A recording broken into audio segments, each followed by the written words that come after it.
네, 소개받은 김진욱입니다. 반갑습니다. 제가 이런 말을 안 하려고 했는데 제가 서대문 출신입니다. 무려 30년을 살았어. 저 구청장님은 포스터에서 자주 뵀었는데 오늘 처음으로 뵈서 반갑고요. 그리고 제가 이 30년 동안 이 동네에서 제가 초중고를 다 나왔기 때문에 지금은 현재 종로에 거주하고 있습니다. 제가 너무 애정 어린 동네고, 농골 아시나요? 네. 예, 농골 출신입니다. 그래서 제가 홍은중학교 나왔기 때문에요. 이 동네 유진상가와 제가 어릴 때부터 많이 걸어 다니던 바로 이 장소에서 저도 감회가 너무 새롭습니다. 저를 좀 소개하면 학교에서 한 20년간 강의도 했고, 국책연구기관에서 연구위원으로 근무를 했고, 그 다음에 설계사무소에서 총괄로 책임을 맡고, 아크로 리버파크 아세요? 제가 소개 나왔는데 우리나라에서 최고로 비싼 아파트입니다. 그거 제가 설계했습니다. 그 얘기는 그때 새로운 제도를 적용해서 고가의 아파트를 만드는 걸 해보고 싶어서, 우리나라 강남에 있는 아파트들이 외국에서 설계를 해오거든요. 근데 저는 제가 직접 했습니다. 왜냐하면 자존심이 좀 있어서 한번 해보자 해가지고 성공을 했고, 비싸다 말다의 문제보다는 새로운 주거 환경을 제공했다라는 개념으로 보시면 될 것 같습니다. 오늘 발표드린 이 모아주택, 모아타운은 들어는 보셨죠? 이게 제가 서울시에서 용역 발주가 나와서 이 모아타운이라는 개념을 어떻게 적용해서 공급할까에 대한 정책 용역을 제가 수행했던 거고요. 그래서 지금 이것 때문에 제가 아주 바쁩니다. 여기저기에서 강의를 해달라는 분이 많으셔가지고 강의를 했고요. 이것도 여기 서대문에 와서 잘해야 되기 때문에 제가 시립대 가서 한번 시험을 해봤더니 반응이 좋아서 그대로 하겠습니다. 예, 필요성, 개념 정립, 실행 방안, 시범 사업 추진 계획 부분이 있는데요. 이게 제가 이제 강의를 많이 해보고 일반 분들이시잖아요. 제가 막 해도 잘 못 알아들으세요. 그러니까 오늘 핵심적인 사항들을 제가 캐치할 수 있게, 여기 내용 설명을 전문가분들이 아니시기 때문에 이걸 계속 읽고 해도 잘 안 와닿는데 중요한 쟁점 사항들 인지를 해드릴 거고, 제가 또 다른 PT도 하나 준비해 왔기 때문에 이거 보여드린 거 말고요. 시간이 되면 그것까지 좀 설명을 드리도록 하겠습니다. 왜 필요한가? 아시겠지만 저도 서대문구에 오래 살았잖아요. 근데 이게 구릉지도 많고, 그리고 인프라라고 해서 여러분들이 잘 아시겠지만 지하철역이 지나가지 않는 부분들은 기본적으로 조금 개발이 더딜 수밖에 없습니다. 이게 왜냐하면 생활권이랑 연결이 되기 때문에, 제가 살던 그 농골도 우리나라 최초의 마을버스가 다녔던 곳이에요. 그러니까 그 마을버스 탔던 기억도 있고, 그러나 너무나 살기 좋았던 동네라도 저도 기억하고 있습니다. 저희 집이 아직도 있습니다.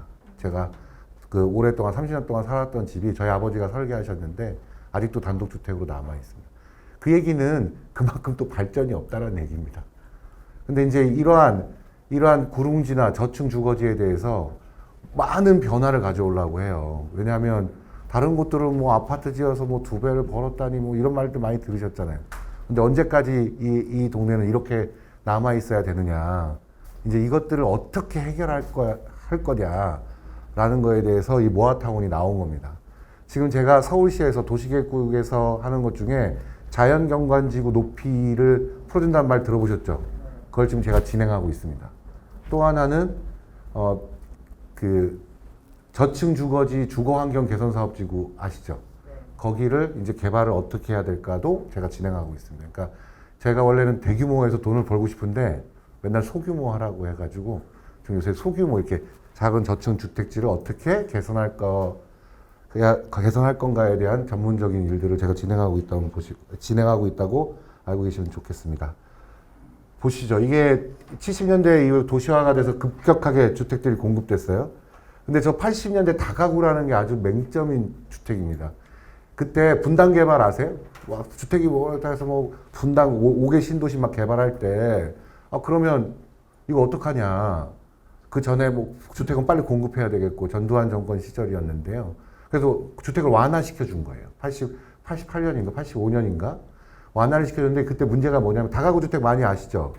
그게 용적률 400에 건폐율 90이에요. 일종 주거지에. 주차장이 없어요. 주차장 전무예요. 그러니까 없는데 주택을 빨리 공급하겠다고 했더니 공급은 됐죠. 좋았는데 그게 이제 20년, 30년 지나고 나니까 그거 애물단지가 된 거예요. 이거 어떡하지? 이렇게 된 거예요. 차량은 늘어났죠. 그 당시보다 어마어마하게. 지금 주택법상 찾아보면 1990년대요. 80년대도 안 가고 90년대에서 현재 지금 2023년까지 법규적으로 주차 대수의 비율이 2배가 늘었어요. 그 얘기는 더 개발하기 어렵다라는 얘기입니다. 이거 큰일 났다. 그래서 나온 게 정비계획이에요. 정비계획 다 지금 그 프로세스를 쭉 하시는 거잖아요. 그러면 정비계획은 도정법이라고 해서요. 도시 및 주거환경 정비법에 의해서 하는 거고, 이 소규모는 빈집 및 소규모 주택 정비에 관한 특례법을 하는 거예요. 그러니까 법령이 2개가 존재하는 거거든요. 정비사업은 여러분들이 아시는 재개발, 재건축 막 대규모 천세대, 5,000세대 이렇게 막 하는 거가 있고요.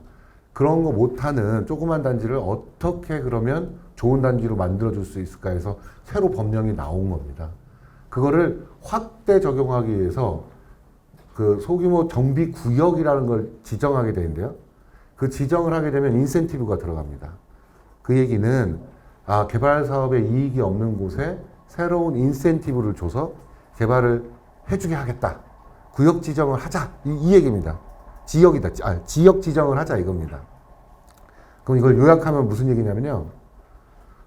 모아타운 지정 신청을 하면 우리 동네가 개별적으로 인센티브를 받는구나 라고 인지하시면 돼요.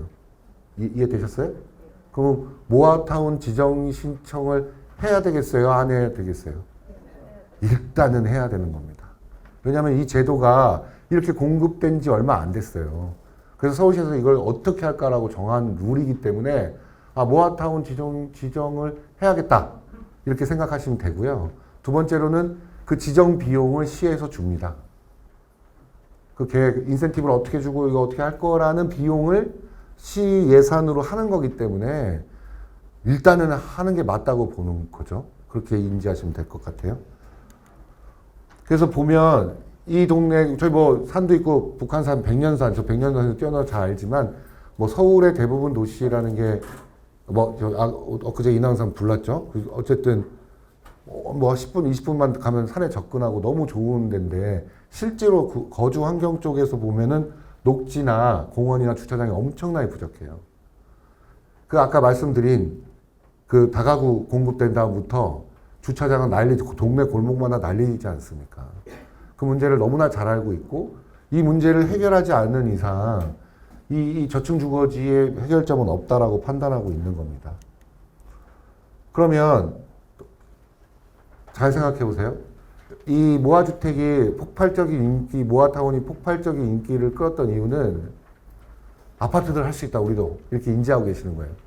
근데 우리나라의 그 주택의 유형이 아파트 아니면 다가구 다세대로 알고 계시죠. 법령이 그렇게 돼 있으니까요. 근데 아파트는 거래가 잘 되니까 다 아파트를 갖고 싶어 하시는 거예요. 이건 완전히 주택 쪽으로 보면 비즈니스 모델이에요. 언제나 거래할 수 있고 공시가가 은행에 가격이 언제나 실거래가가 뜨고 있고 근데 주택은 잘 안 뜬단 말이죠. 그러니까 선호를 안 하게 돼 있는 거예요. 그러면 또 한번 물어볼게요. 그럼 다 아파트 져야 될까요? 이것도 문제인 거예요. 왜냐하면 지금은 이제 주거 유형이 되게 많이 변하고 있습니다. 다들 아시겠지만 다양한 주택의 다양한 공급을 통해서 주거 문화를 좀 바꿔야 되는 문제도 있고요. 그만큼 걔도 경쟁력이 있어야 되는 거예요. 그러면 이렇게 작은 나홀로 아파트 같은 거를 공급한다고 해서 주거 환경이 좋아질까요? 그렇지 않다라는 겁니다.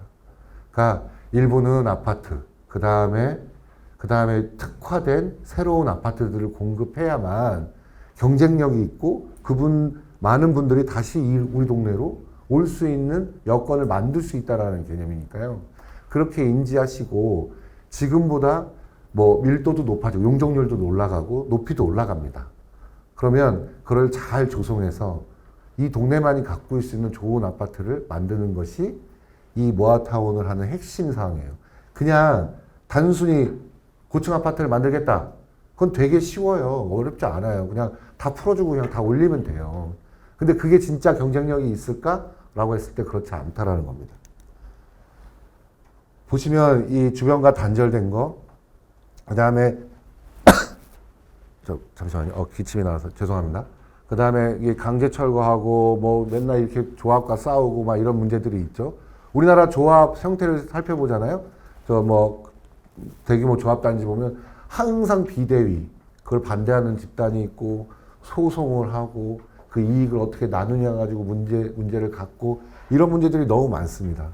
그리고 지금 실제 자율주택 정비사업과 가로주택 정비사업이 그 소규모 빈집 및 소규모 특례법으로 하는 건데요. 신청을 했는데 되는 게 없어요.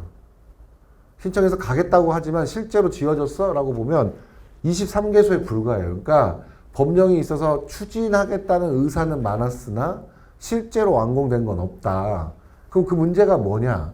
라고 봤을 때 그렇게 이익도 없고 별로 이익도 없는데 꼭 굳이 내가 그렇게 해야 되나 하니까 또 반대하게 되고 이런 것들이 계속 생겼던 겁니다. 그리고 지금 뭐 이렇게 해보겠다고 조합 설립하고 주민 합의체 만드는 것들은 되게 많아요. 많은데 또 전문적으로 아까 구청장님 말씀하셨지만 이걸 어떻게 또 해야지? 이건 또 잘 모르세요. 그러니까 의견을 교환하다 보면 좀 정체되는 시점이 많이 있다라고 저희는 판단했던 겁니다. 그래서 보시면 이거 보이시죠? 저희가 말하는 거는 이런 아파트 공급할 수 있어요. 근데 이거보단 좋은 거 해야 되지 않아? 이 얘기를 계속하는 거예요. 좋은데 이것보단 더 좋게 만들어주자. 그 방법이 무엇이 있을까? 이거는 지금 이 단독주택입니다. 이 부암동에. 이거 솔직히 저희 집이에요. 이거 18채 져가지고 제가 지금 분양을 했는데 다 팔렸어요. 분양을 해서 다 팔렸다는 얘기는 싸게 팔았다는 얘기입니다. 왜냐하면 자신이 없었기 때문에 주택을 누가 살지 안 살지 몰라가지고. 그리고 원래 이렇게 막 하려고 했던 것도 아니고요. 저희 집 졌다가 옆집 짓고 옆집 짓다가 18채를 짓게 된 거예요. 나중에 보여드릴 거예요. 근데 이런 방식도 있다라는 거예요. 이런 방식도 있고 와서 너무 좋게 사는 사람들도 있어요. 그러니까 아파트도 있고 저런 집들도 있고 이런 게 옹기종기 모여 있어야 실질적으로 되게 좋은 주택이 되는 겁니다. 저 옛날에 다 아시죠? 이렇게 뭐 비탈길, 뭐 한남동도 마찬가지고 그러면 막 벽화 그리고 이렇게 날개 그려서 거기서 사진 찍고 막 그랬잖아요. 저 그런 걸 되게 안 좋아합니다. 왜 그러냐면 그럼 못 사는 동네는 계속 못 살아야 되는 건가요? 골목길은 계속 유지돼야 되는 건가요? 역사적인 가로의 구조를 인정하는 건 알지만 그 집도 더 좋게 변해야죠. 더 좋은 집으로. 왜냐하면 이 인프라가 안 닿는 이런 구릉지나 이런 데들은 자동차가 있는 좀 더 좋은 주택지로 개발돼야 사람들이 많이 오게 돼 있습니다. 결국은 그런 개발들이 이루어져야 동네가 더 개선된다고 저희는 판단하고 있는 겁니다. 자, 사업 방식을 말씀드릴게요. 이게 소규모 주택의 가장 핵심이 뭐냐면요. 조합이라는 거는 합의를 해야 되죠. 그렇죠. 근데 이제 좀 크게 지려면 이 조합과 저 조합이 또 합쳐야 되잖아요. 맞죠? 근데 아시겠지만 이 조합 만들기도 어려워 죽겠는데 저 옆 조합과 또 다시 합의하라고 하면 그게 쉽겠어요? 저는 어렵다고 봅니다. 왜냐하면 지금 여러분들 조금씩 모여서 합의한 것도 많은 힘듦이 있었는데 그걸 또 다시 합의를 해라? 이건 아니다. 저희가 판단한 거고요. 그러면 이 사업 방식에 대해서 저희가 어떤 논의를 했었냐면 그러면 이 사업지를 하나의 사업으로 보자 그냥. 개별 재산권을 인정해 주되 하나의 사업으로 보면 합의 그만해도 되지 않냐. 각자 해주고 그리고 중간에 도로가 있으면 그거 같이 나눠 쓰자. 이런 개념이에요. 이해되시죠?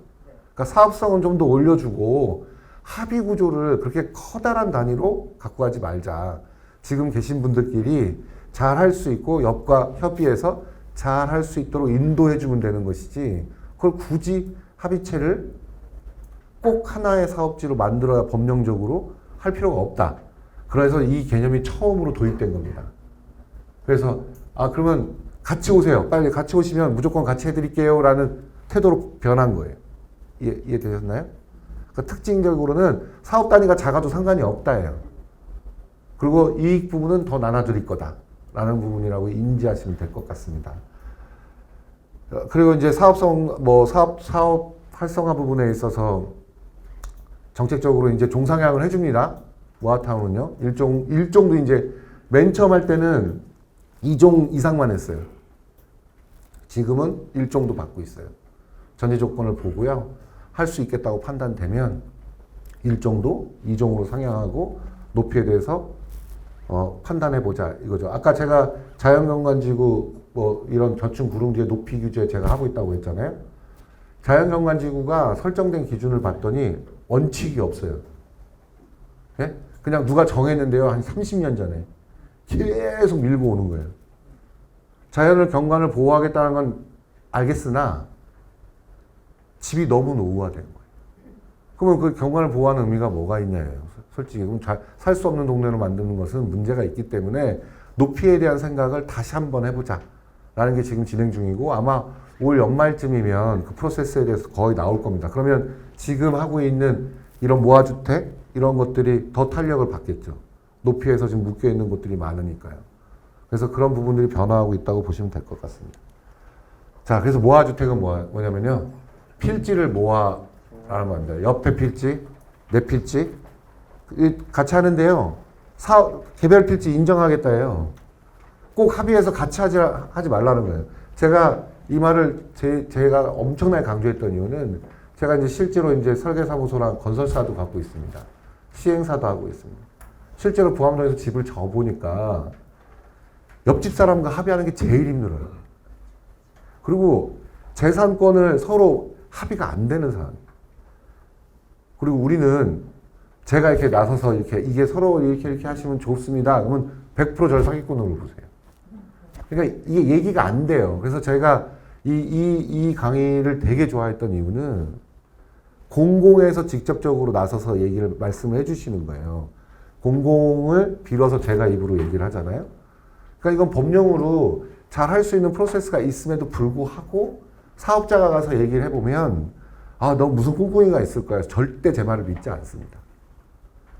근데 그러니까 이런 정보를 이런 구청의 이런 프로세스를 통해서 많이 습득을 하시면 제가 지금 갖고 있는 토지가 오랫동안 3, 40년 동안 거주하셨던 이 땅이 다른 방식으로 개발될 수 있다는 걸 인지하시고 그 다음에 구청이나 가면 다 있으세요. 거기에 파견된 건축사도 있으시고 그러니까 상담을 해보시면 기본적으로 이럴 수 있구나라는 것들을 알 수 있기 때문에 좋은 프로세스라고 해서 제가 여기로 와서 너무 기분이 좋았던 거고 핵심은 합의를 해도 되지만 합의 안 해도 같이 할 수 있다. 이해되시죠? 그 다음에 두 번째는 조합이 있으면 조합 대 조합 같이 할 수 있다. 조합 안 합쳐도 된다. 이게 핵심이에요. 그리고 행정지원은 한 방에 해줍니다. 이거. 도시계획심의 이거 아시나요? 도시계획심의 건축심의 이건 들어보셨어요? 도시계획 통과하면 뭐 프랜카드 붙이죠. 우리 드디어 됐다. 그게 뭐냐면 도시계획심의는 높이와 밀도를 정합니다. 여기는 몇 층, 그 다음에 용적률은 얼마 이걸 정하는 게 도시계획심의고요. 건축심의는 안전하냐, 안 안전하냐, 이쁘냐, 안 이쁘냐 이거를 결정해서 이제 최종 심의하면 이제 론이 일어나기 시작하고 이제 사업이 시작되는 거거든요. 근데 그걸 한 번 해주는 거예요. 도시계획심의, 건축심의를요. 그건 뭐냐면 엄청 빠른 프로세스로 가겠다라는 겁니다.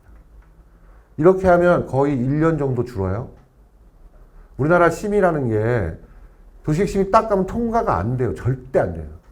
그리고 다 준비해서 올리면 협의하는 데만 6개월이 넘습니다.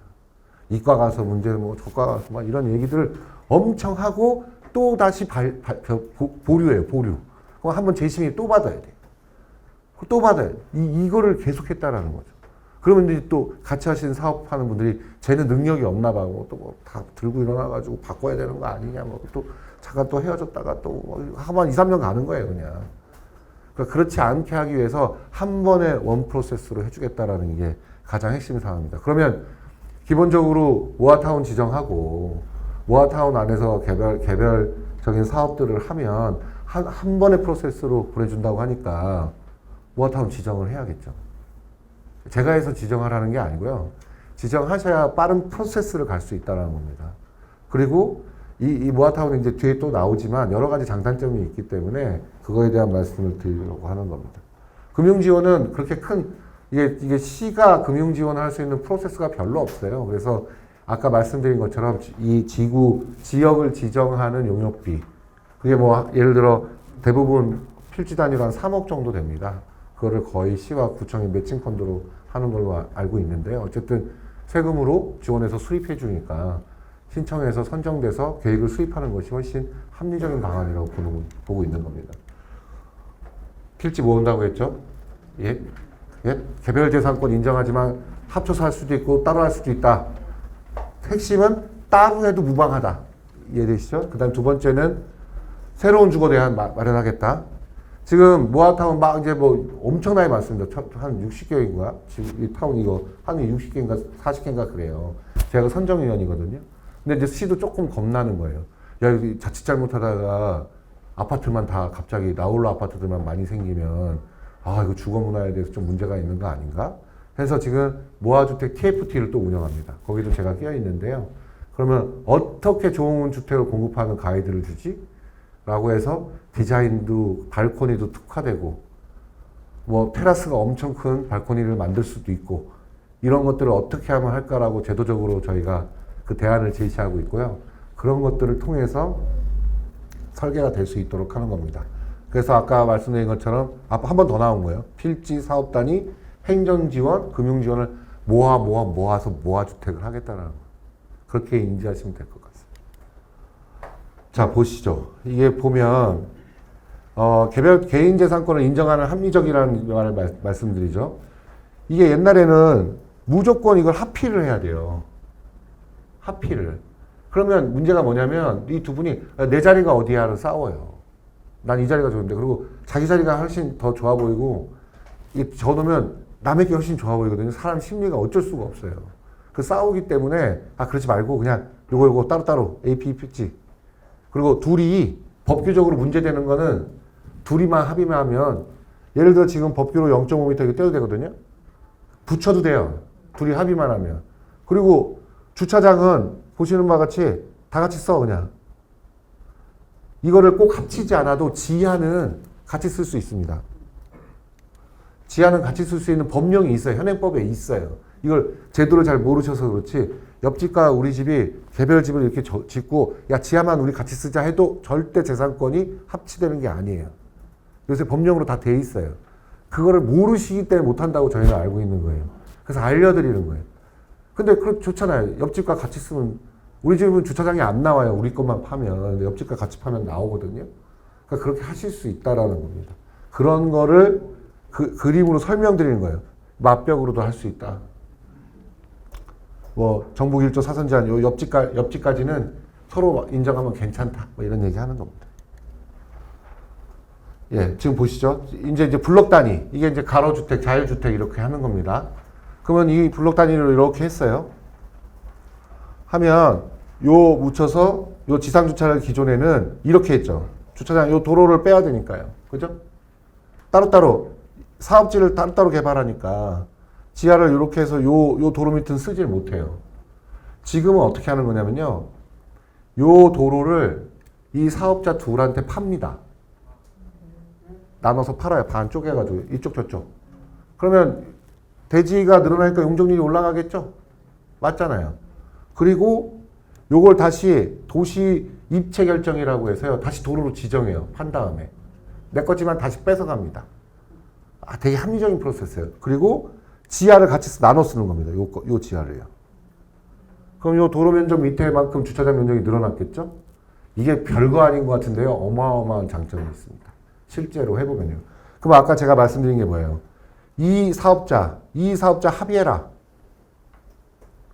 이해되시죠? 이때까지. 그래서 하나로 해야 이렇게 해줄 수 있다 했는데 그게 아니고 따로따로 가도 무방하다. 인허가 절차도 하나의 프로젝트로 하나로 한 방으로 합니다. 이 사람 거 하고 이 사람 거 하는 게 아니고요. 같이 놓고요. 같은 날 같이 해버려요. 실제로 그렇게 했습니다. 지금 서울시에서. 그러니까 그런 방식을 취할 수 있다라는 말씀 드리는 겁니다. 그리고 이제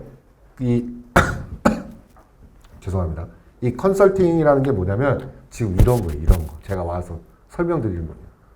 그러니까 뭐 예를 들어 조합이 어떤 모아타운이 지정됐고 그 모아타운 지정한 거기에 거주하시는 분들이 와서 전혀 무방하니까 같이 하세요. 뭐죠? 경제적으로나 재산권으로나 문제가 없으니까 제가 이 공공의 자리에서 설명을 드리는 거예요. 이런 컨설팅을 하겠다라는 거예요. 이런 걸 지원하겠다라는 거예요. 언제든지 와서 설명드릴 테니까 통합심의하고 같이 하니까 단계 둘이 줄였으니까 무조건 같이 하시라 이 얘기 드리는 겁니다. 지금 보시면 이 사업 중단 사유 보이시죠? 합의 실패, 토지 매도, 중간에 또 팔고 나가요. 어떤 분이. 아, 그럼 난 모르겠다고 확 도망가 버려요. 그러면 또 알박기라는 사람들이 들어와서 또 뭐 때를 쓰죠. 와, 난 아닌 것 같다, 뭐 긴 것 같다, 뭐 이러면서. 이런 거 하면 이제 지연되고, 그 다음에 아시겠지만 여러분들이 사업이라는 건 사업. 우리가 같이 사업을 같이 하잖아요? 그럼 돈이 언제 빌려주는지 아세요? 돈이? 사업을 하려면 돈을 빌려야 되잖아요. 은행에서. 이 돈 빌리는 시점이 되게 애매한 거예요. 그게 건축 인허가가 나야 빌려줘요. 왜냐면 용적이 결정되고 건축 인허가가 나야 확정됩니다. 이게 얼마에 어떤 사이즈로 개발이 된다는 게 딱 확정돼야 은행에서는 그때 아 이렇게 확정됐어? 그럼 개인이 얼마 부담해? 다 합의했어? 그럼 그때서야 돈을 빌려줘요. 그럼 보세요. 그때까지 설계 인허가 과정을 다 해야 돼요. 인허가를 다 해야 돼요. 그 돈이 없는 거예요. 항상. 그래서 조합장들이 막 잡혀가고 이런 이유가 그 돈을 미리 받고 쓰다가 막 잡혀가고 막 이러는 거예요. 그러니까 이게 제도적으로 엄청난 문제가 있는 거예요. 그러니까 이 합의, 여기까지 오는 이 프로세스상 도망가거나 없어지는 사람들이 너무 많기 때문에 이걸 어떻게 하면 지금 우리가 이걸 해결해 주지? 라는 생각을 하고 있는 거고 그래서 돈을 빌려주겠다. 우리 그 돈을 갖다 써라. 뭐 이렇게 얘기하고 일부 주민들은 돈을 걷어서 합니다.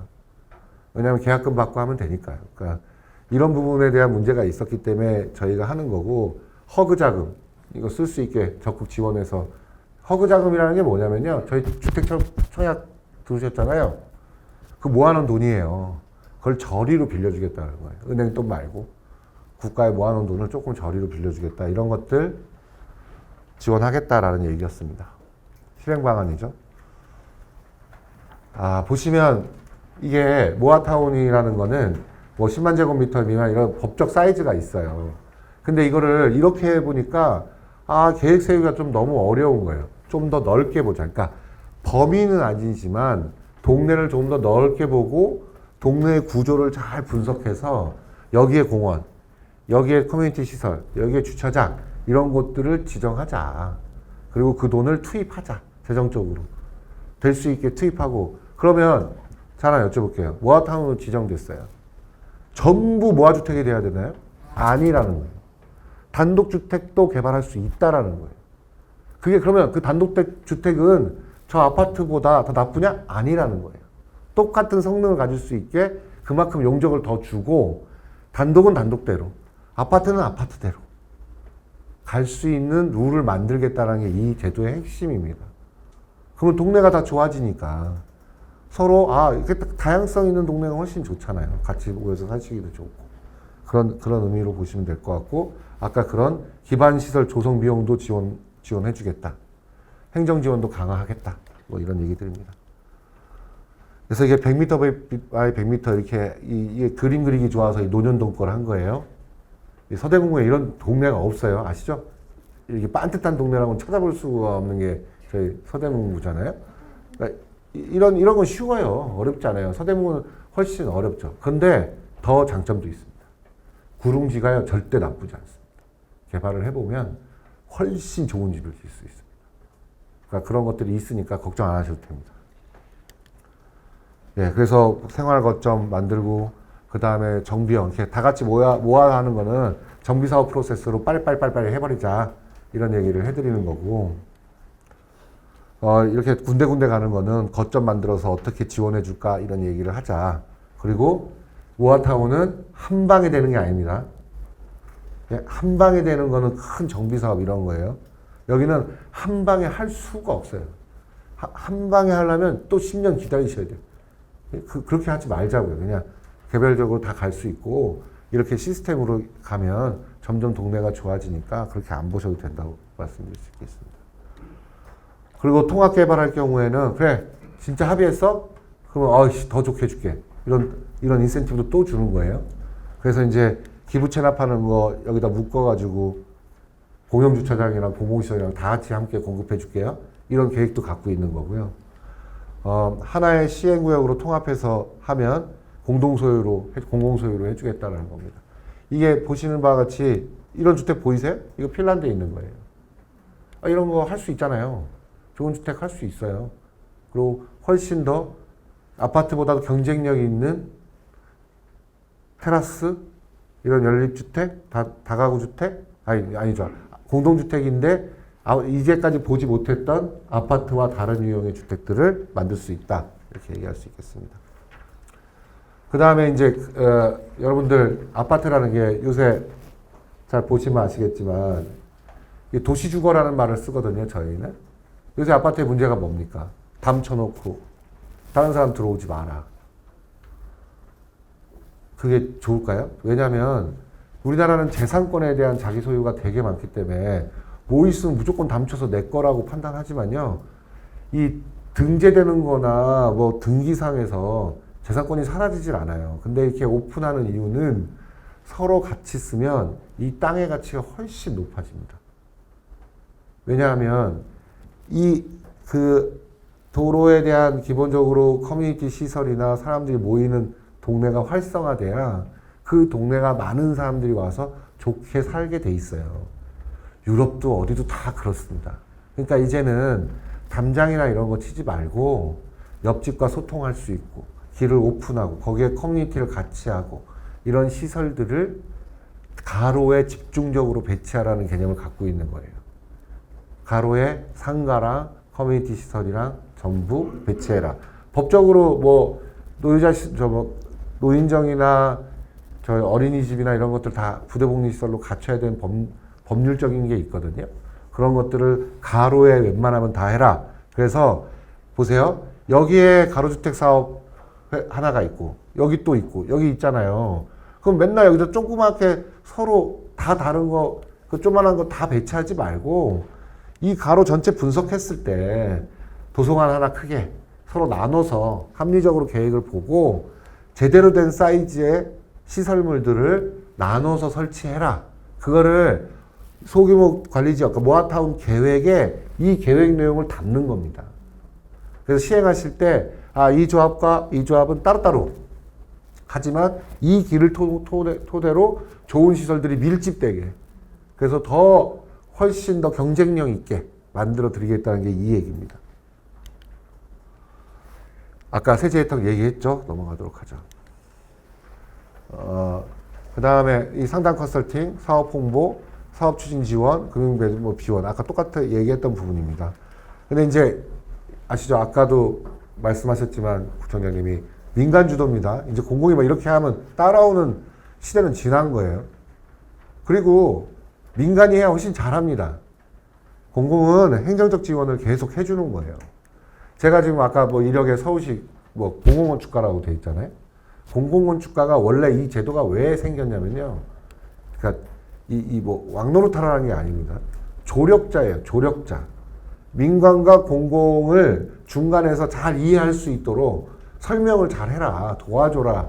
라고 해서 시에서 민간을 데려다가 임명해서 서로 이렇게 조율시켜주는 역할을 하는 조력자입니다.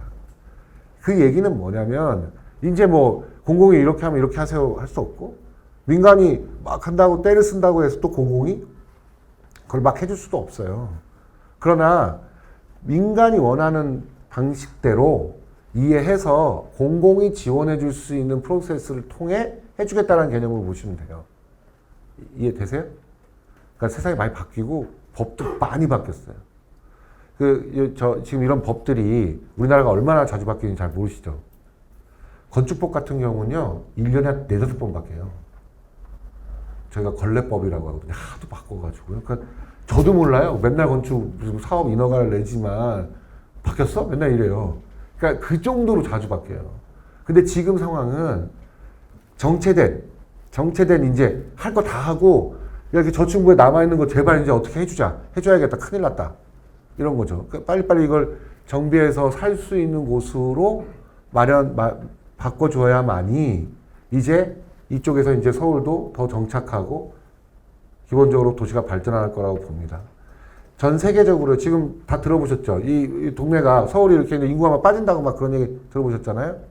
이게 시간이 또 10년 지나면 어떻게 되는지 아세요? 서울이 이렇게 해갖고 막 확장해서 뭐죠? 또 미래 신도시, 분당, 죽전 이렇게 갔잖아요. 이게 조금 10년 또 지나면 또 이 사람들 다 서울로 옵니다. 인필이라고 해서 이게 확장되다가 정체가 딱 되는 순간 서울로 다시 다 컴백하게 돼 있어요. 아마 10년 후면 또 서울이 또 북적 될 겁니다. 도쿄도 그랬고 파리도 그랬고 다 그랬어. 역사적으로 다 그렇습니다. 그럴 수밖에 없고요. 왜냐하면 보세요. 확장해 가다 보면 저쪽 동네 뒷동네가 막 오르죠, 돈이. 땅값 올랐잖아요. 판교가 막 비싸고 난리잖아요. 근데 어느 날 보니까 송파가 더 싸요. 왜 우리가 여기 살고 있지? 그럼 다시 들어와요. 집값이 내려갔으니까. 그러면 이제 또 저쪽에 사람이 빠집니다. 그럼 저쪽은 또 집값이 내려가요. 그래서 옛날에 강남 테란로에 공실이 엄청 많았어요.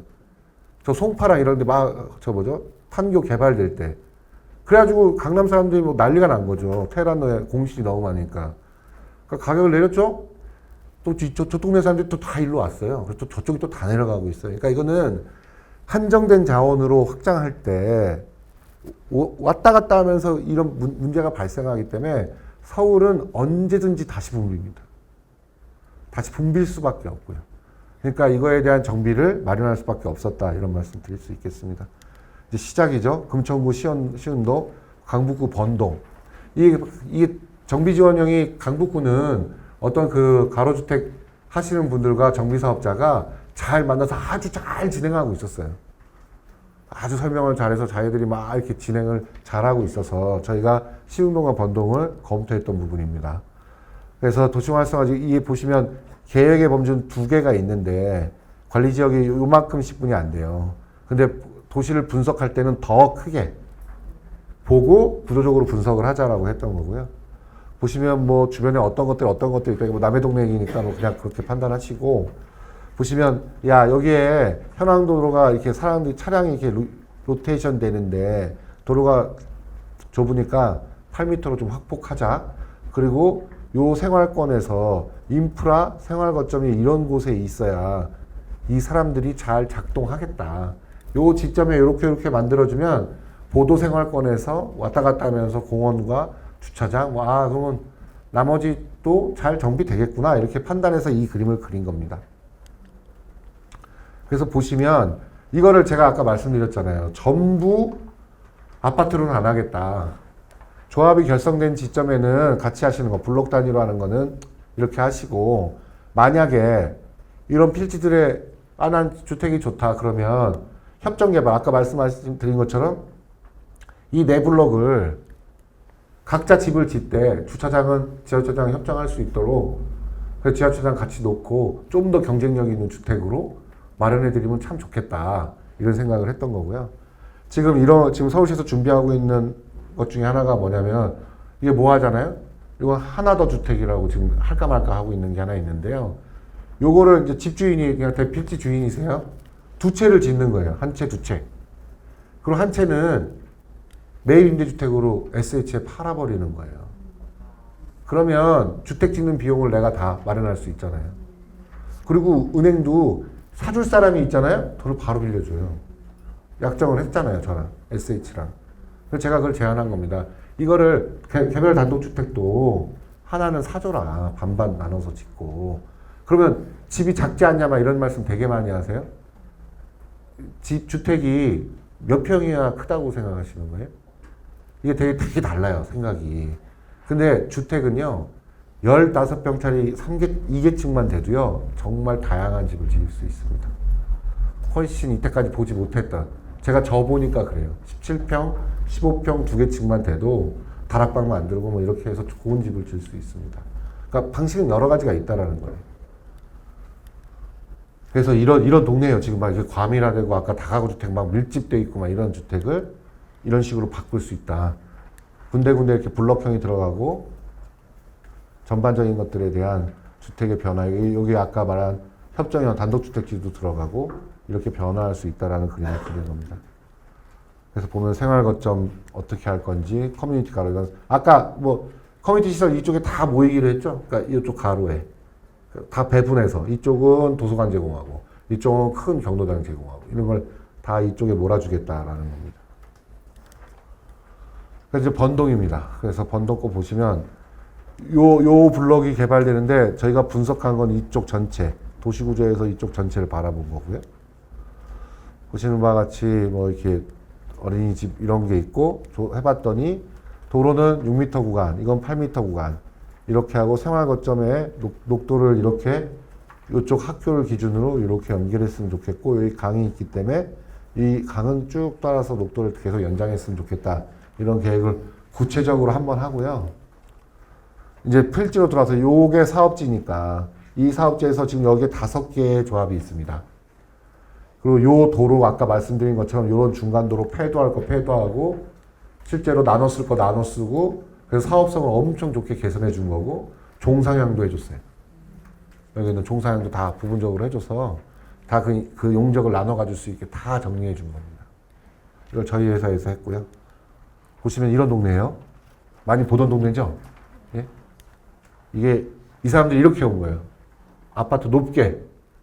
우리는 높은 주거에서 하고 싶다. 근데 이렇게 개발되면 안 된다. 그래서 저희가 그림을 다시 바꿔줬죠.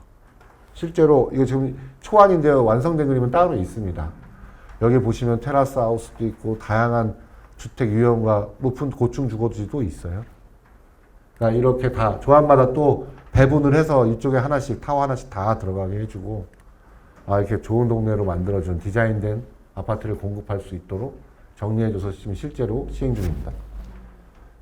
이게 10분 쉬고 이렇게 돼 있잖아요.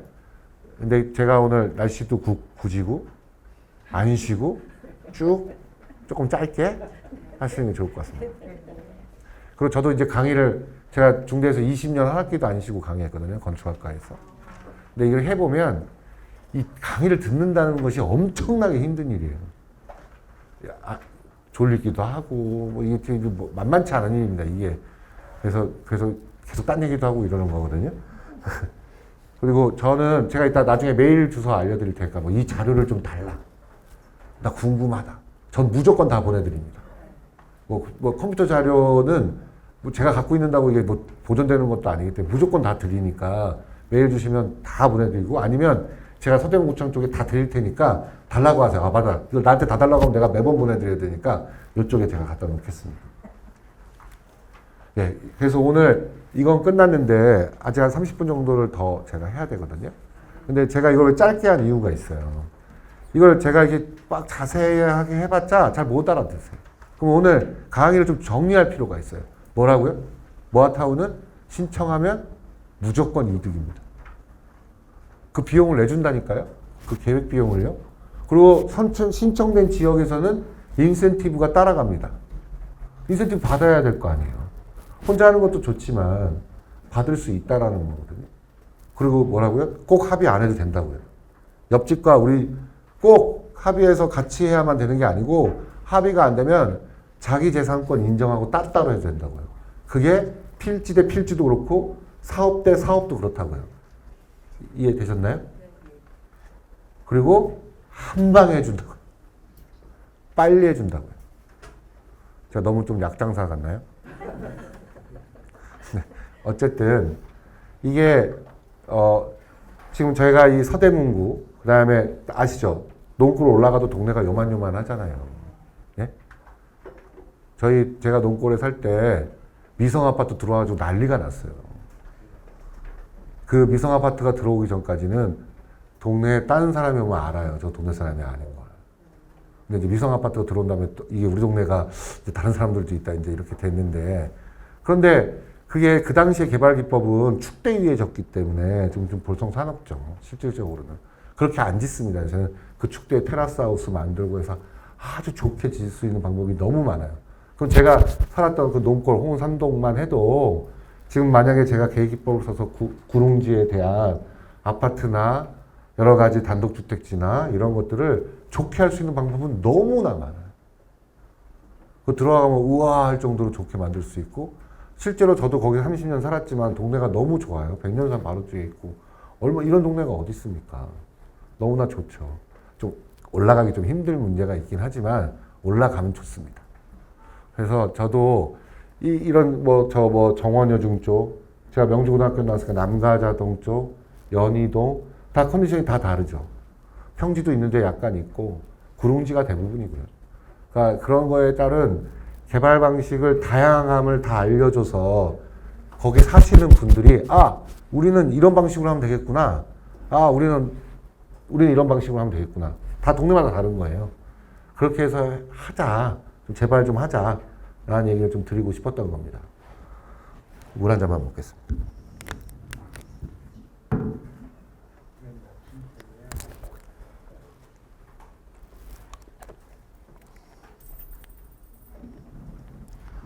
뭐 제가 거의 일주일에 한 분씩 각종 동네에서 조합장분들이 찾아오시거든요.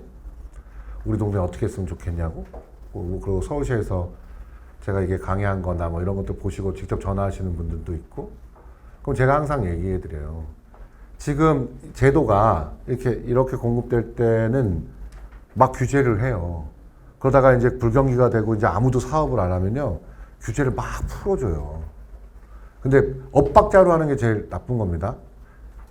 막 공급 많이 될 때 집 지면 집값 떨어지는 거고요. 이럴 때 차분히 준비해서 한 2, 3, 4년 뒤에 딱 내놓으면 시장은 다시 좋아져 있을 거다. 근데 지금 공급 상태가 안 좋다고 안 하면 훨씬 손해예요. 그때는 또 나중에 하면 또 나중에 밀려서 또 규제를 또 다 강화해서 또 다시 못 짓게 되니까 이렇게 어려울 때 이렇게 같이 모여가지고 논의하고 싸우지 말고 이렇게 잘 하다 보면 좋은 집이 나올 거라고 봅니다. 이거는 제가 소규모 얘기하는 거예요. 이게 개발 방식은 다양하다라는 거예요. 너무나 많습니다. 근데 이거를 토지주가 모른다는 게 문제죠. 저희는 이때까지 토지주에 관심을 가진 적이 없어요. 정책적으로. 왜냐? 토지주는 알아서 한다고 본 거예요. 근데 아시겠지만, 이제 다 3, 40년씩 사시고, 나이가 이제 들어가시고, 그걸 모르시면 잘 하기 어렵잖아요. 이게 제가 항상 얘기하는데, 자동차와 같아요. 자동차 사시면 자동차 압니까? 그냥 정비소 가는데 고장났다면 믿어야 되잖아요. 나 잘 모르잖아요. 자동차에 대해서. 토지주가 똑같다고 보는 거예요. 도대체 내 땅을 어떻게 해야 될지 잘 모르는 게 너무 많다. 그러니까 그런 방식들의 다양함을 보여드리려고 갖고 온 거예요. 그러니까 아까 아파트나 가로주택 이렇게 활성화하면 인센티브 해서 가는 게 있고, 그게 또 마음에 안 들면 내 나름대로 이 방식도 있고 하니까 이 방식에 대한 얘기를 좀 드리겠습니다. 이게 뭐냐면, 이거 뭐, 개념적으로 한 필지에 두 동을 짓는 거예요. 한 필지에 두 동을 져서, 이게 제가 말하는 흔히 단독형 다세대. 그 다음에 분할주택. 다가구에서 주택이 두 동이에요. 이게 왜 그러냐면, 이게 단독주택 지을 경우에는, 이게 건축물 대장이랑 토지대장이랑 별도로 구분되어 있습니다. 토지주들은 아세요. 공동주택은 하나의 대장으로 나와요. 맞죠? 공동주택은 그러면 n분의 1 내 거 몇 평 이렇게 소유 지분이 나오잖아요. 이 단독주택일 경우에는 땅은 n분의 1, 토지는, 건축물은 내 거, 네 거, A, B를 만들어서 합니다. 이걸 왜 하냐면요. 은행에서 대출이 돼요. 이렇게 해야만. 왜냐면 은행은 기준이 아주 뻔합니다.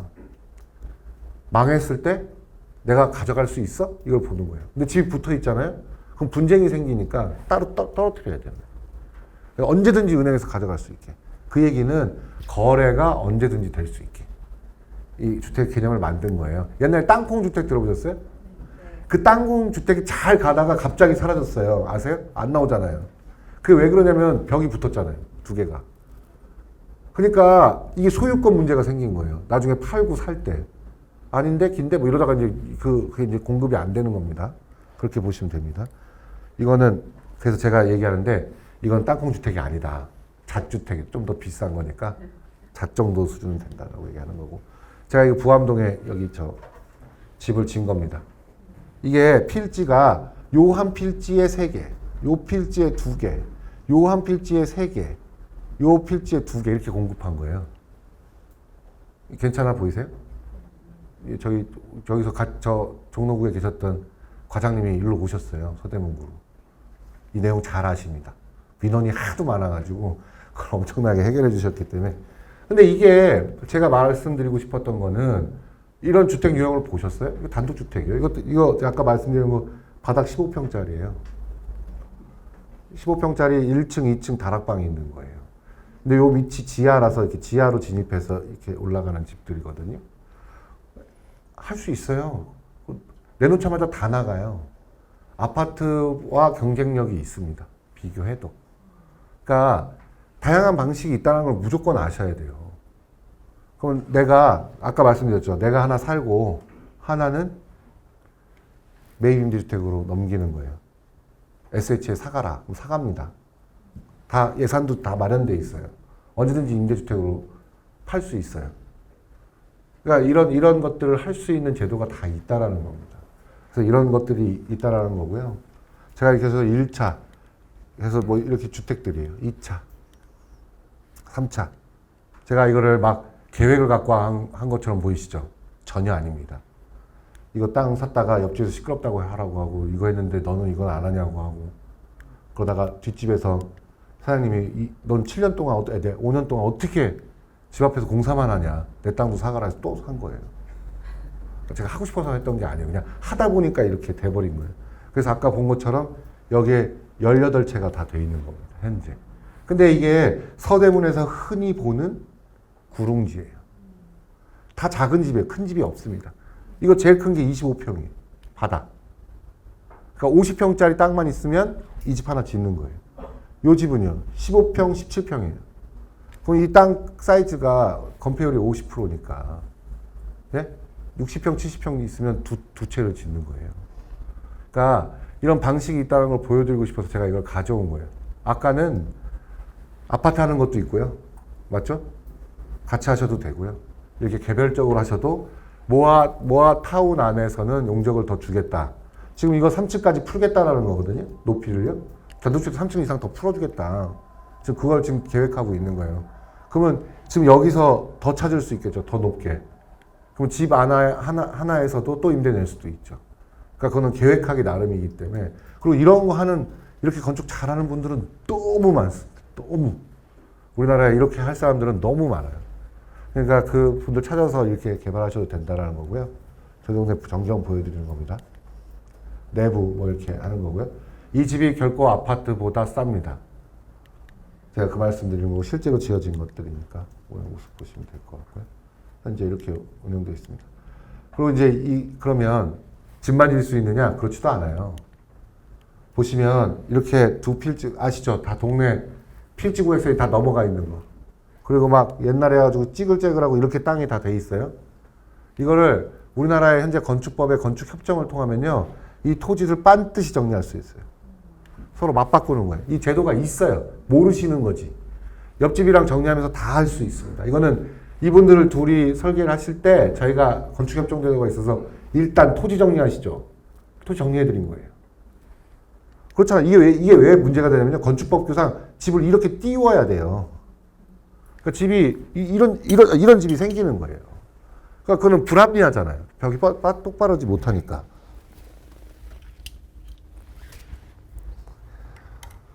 예, 그래서 이게 이 건축협정에 대한 제도를 설명드리는 겁니다. 그래서 이 집은 이 지하주차장 내려가는 계단을, 지하실 내려가는 계단을 같이 썼어요.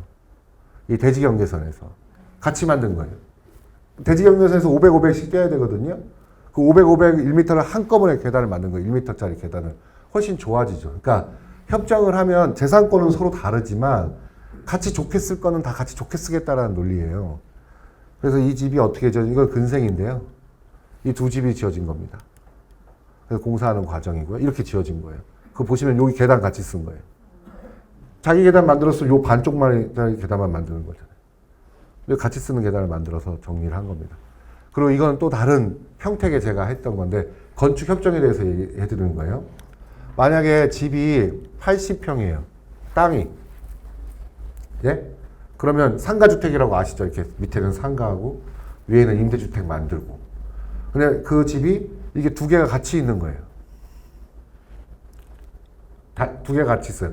땅 주인이 다른 사람이에요. 근데 이건 어떻게 한 거냐면요. 생각해보세요. 엘리베이터 한 대 놓고 계단을 해서 4계층까지 올라가야 되죠. 맞죠? 그럼 이 필지에도 엘리베이터 한 대, 계단 한 대 있어야 되죠. 옆집도요.